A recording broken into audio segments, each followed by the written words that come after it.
Today, this is this morning, I'm going to make a video. And I'm doing it downstairs in my library.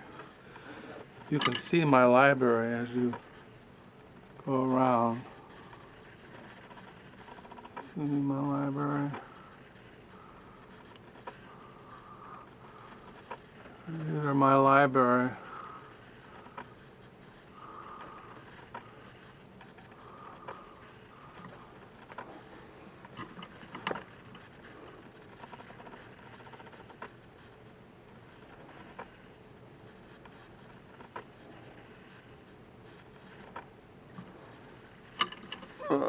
So, some of my books, most of my books, well, there's just a couple of thousand down here, probably 4,000 or 5,000. But I wanted to mention what I've been reading since my last video. I'm still reading the biography of Penelope Fitzgerald, the British writer, by Herman Lee. I'm still reading that.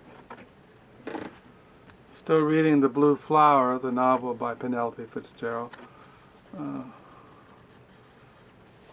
The book is very thin. It only has maybe 221 pages, but some of the chapters are only 2 or 3 pages, and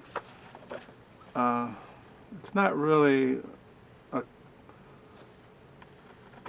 it's okay. I don't know why it's considered such a great classic book. To me, it's interesting, but I haven't been blown away by it. I've been reading The Lost World of Adam and Eve, Genesis chapter 2 through Genesis chapter 3, and The Human Origins Debate by John H. Walden.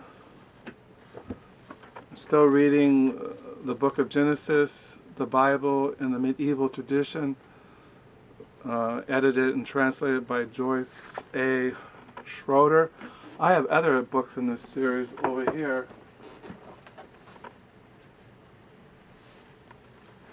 See, I have these also in this series on the Bible in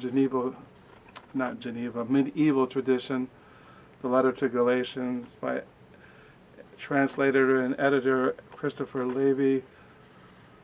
And then I have the one on Romans, letter to the Romans in the Bible in medieval tradition, translators Ian Christopher Levy, Philip D.W. Cree, and Thomas Ryan. So I have that. And I've been reading The Quest for Historical Adam, Genesis, Hermeneutics, and Human Origins by William Van Doorwerth. And I've been reading, I got this, I may have mentioned this, I got this in the mail this week, the Reformation Commentary on Scripture on the Psalms 1 through Psalm 72 by Herman C. J. Suderhaus. I have another book of his, let's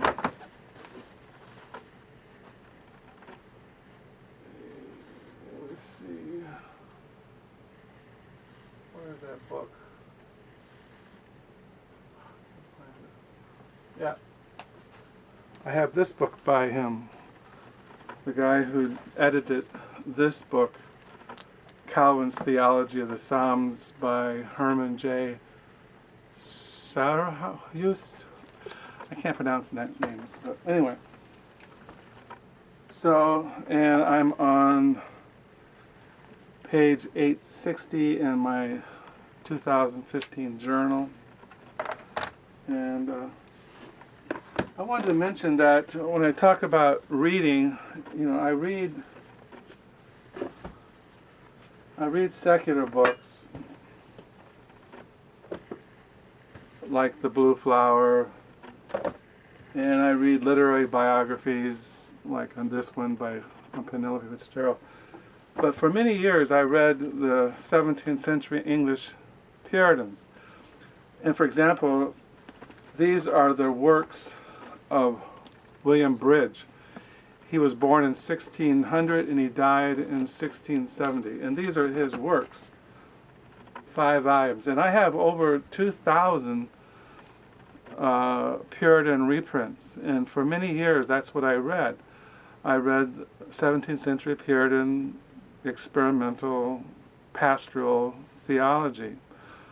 And I did read Jack Kerouac, and I did read like John Irving, and I read John Updike. But most of my reading in those years, when I was going to Bible college and seminary, and when I was teaching adult Sunday school at a local church here in this area, I basically read Puritanism, and I read commentaries on the Psalms, like this thing here, books like this, and this is what I read. I didn't have time or energy to read secular literature. Well, and I didn't really, it's not that I didn't have time, it's just that as a Christian, you want to keep your mind on spiritual things. You just don't want to immerse yourself into the literature of world. I mean, you got to keep a balance, and that's what I try to keep a balance. And the things I'm mostly interested in are spiritual things because that's what I am. I'm a Christian, and I like studying I like reading the Bible. I enjoy reading systematic theology. I like reading books on Genesis. I like reading, I just like reading those kinds of things. And so I try to keep a balance. I like biographies. I like essays. And, I like books like this, Memoir, History by Ben Yogaga.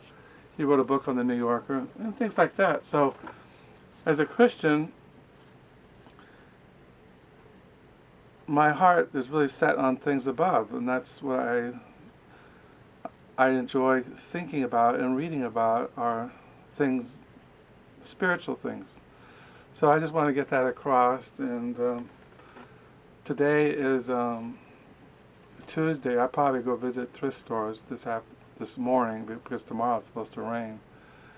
And I'm supposed to get books in the mail, and I'll probably share that in the next video. So that's just what I wanted to communicate this morning. So till the next time, bye.